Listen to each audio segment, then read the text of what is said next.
দুই পক্ষের পাল্টাপাল্টি অবস্থান, উত্তেজনা এবং হাতাহাতির মধ্যে আত্মপ্রকাশ করেছে ছাত্রদের নতুন সংগঠন বাংলাদেশ গণতান্ত্রিক ছাত্র সংসদ। বৈষম্য বিরোধী ছাত্র আন্দোলন থেকে বেরিয়ে আসা একদল শিক্ষার্থীর নতুন এই সংগঠনের আহ্বায়ক হয়েছেন আবু বাকের মজুমদার।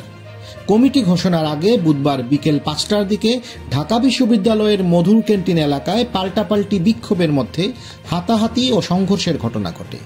জমায়েত হওয়া প্রাইভেট বিশ্ববিদ্যালয়ের শিক্ষার্থীরা অভিযোগ করেছেন তাদের ওপর একতরফা হামলা চালানো হয়েছে, এমনকি নারী শিক্ষার্থীরাও আহত হয়েছেন এবং তারা লাঞ্ছনার শিকার হয়েছেন।